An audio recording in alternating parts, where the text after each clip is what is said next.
Şimdi arkadaşlar duyuyor musunuz sesi? Bakın. Nasıl? Çıtır çıtır. Buyurun. Çıtır kabakların birinci tavası hazır. Şimdi bakar mısın arkadaşlar şu güzelliğe?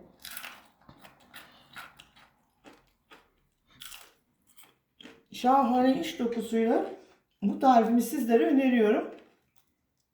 Şöyle sosuna da batırarak sarımsaklı yoğurt, dereotu, muhteşem üçlüyü. Bu güzel sosu sizlere öneriyorum. Hmm. Arkadaşlar bu muhteşem bir şey. Denemenizi öneriyorum. Çok güzel. Merhaba arkadaşlar. Server'in mutfağına hoş geldiniz.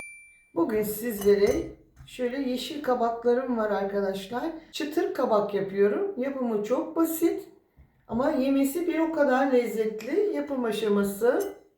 Öncelikle sosunu hazırlayacağım. Bir tatlı kaşığı tuzum var. Bir şişe sodası, meyve sosu, sade. Şöyle tuzla sodayı karıştırıyorum. Daha sonra mısır unu kullanıyorum arkadaşlar.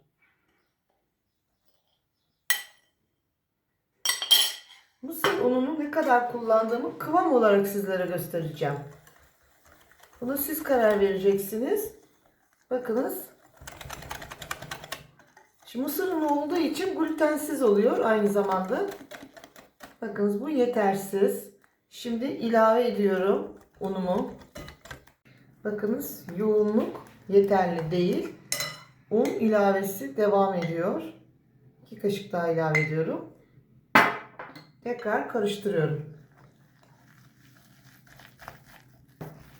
Şimdi arkadaşlar bu kenarda bekleyecek soda ile birlikte mısır ununu şişecek. Bunu bir kenara alıyoruz. Kabaklarımı hazırlıyorum. Şöyle kesiyorum öncelikle. Yeşil kabaklarımı yıkadım ve kuruttum. Şöyle içlerini alıyorum. İçlerini kesinlikle atmıyoruz. Yemekte veya mücver yapımında kullanıyoruz.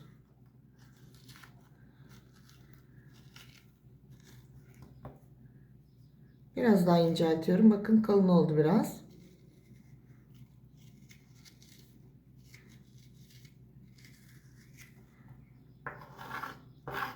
Şu şekilde kabaklarımı kestikten sonra halkalar halinde doğruyorum.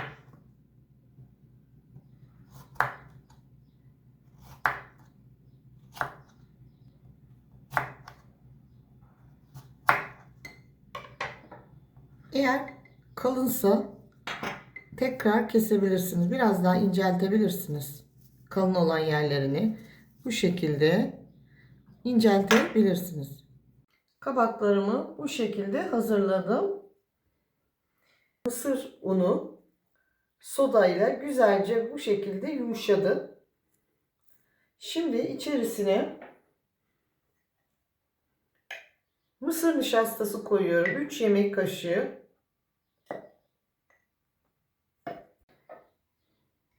Daha sonra üzerine tekrar sade meyvesiz sodamdan ilave ediyorum. Kıvam daha tam koyulaşmadı. Ne yapıyoruz? Biraz daha mısır nişastası ilave ediyorum. 1-2 kaşık daha. Çünkü kabağımızın üzerine yapışması gerekiyor. Burada ölçü değil, kıvamı çok önemli. Kıvamı siz ayarlayacaksınız. Ben en son kıvamı sizlere göstereceğim. Kıvamın tam başarılı olması için arkadaşlar sodayı döktükten sonra mısır ununu bir süre bekletiniz ki o zaman kabarıyor ya arkadaşlar. Tam kıvam ortaya çıkıyor. Şöyle atıyoruz. Bakınız eğer kabağımıza rahatlıkla yapışıyorsa kıvam tamamdır. Eğer yapışmıyorsa o zaman biraz daha nişasta ilave edebilirsiniz. 1 tatlı kaşığı tuz, 3 diş sarımsak, şöyle yoğurdumun içerisine bırakıyorum arkadaşlar. Önce sarımsakla tuzu blender yapıyorum. Daha sonra içerisine yıkamış olduğum, kurutmuş olduğum yarım demet dereotumu da ilave ederek çekiyorum. Dip sos yapıyorum. Dereotlu, yoğurtlu, sarımsaklı dip sosum hazır. Bakın arkadaşlar, kıvam bu. Şimdi içerisine atıyorum. Bakınız bu şekilde. Kızarması için sıcak yağın içerisine atacağım. Şöyle hazırlamış olduğum kabak halkalarının içerisine bırakıyorum. Yağımızın ısındığını anlamak için şöyle içine biraz tuz atıyoruz. Bakın yağımız ısınmış. Hazırlamış olduğum halkalardan artık şöyle bırakıyorum.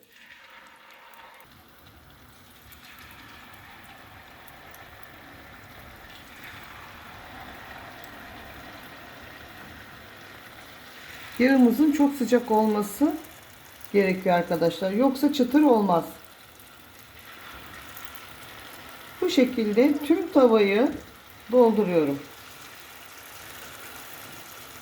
Bakınız şöyle üzerine yapışacak. Yapışmazsa olmaz.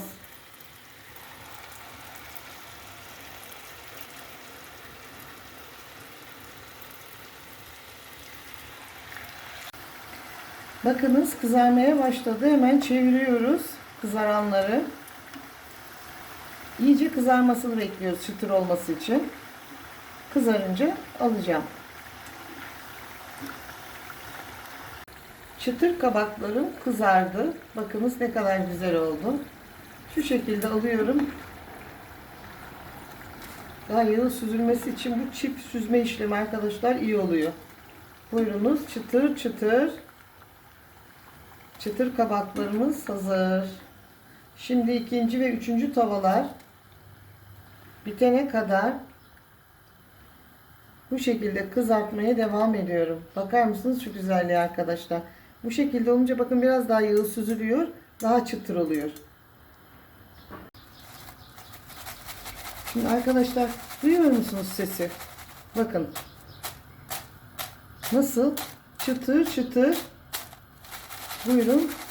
Çıtır kabakların birinci tavası hazır. Arkadaşlar bakar mısınız? Ben yemeye başladım. Buyurun.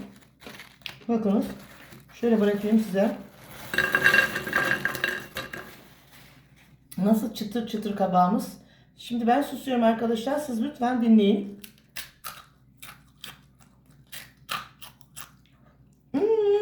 Süper arkadaşlar. Bakınız. Deneyecek olan herkese afiyet olsun. Yandım arkadaşlar. Yandım. Kızartmaya devam ediyorum. Evet arkadaşlar. Yeşil kabakla hazırlamış olduğum çıtır halkalarım bitti. Sarımsaklı, dereotlu sosumu da hazırladım. Hepsi birlikte enfes oluyor. Bu tarifimi denemenizi öneriyorum. Eğer videomu beğendiyseniz ve hala abone değilseniz lütfen Servin'in mutfağına abone olmayı, beğenmeyi, yorum yazmayı, bundan sonraki tariflerimden haberdar olmak için lütfen zil tuşuna basınız. Hoşça kalın, sağlıklı kalın, mutlu kalın. Lütfen bu güzel tarifimi deneyiniz. Videolarımı sevdiklerinizle paylaşarak Servin'in mutfağını destekleyebilirsiniz. Çok teşekkür ederim. Yeşil kabakla hazırlamış olduğum çıtır kabaklarım bitti. Bakar mısınız arkadaşlar şu güzelliğe?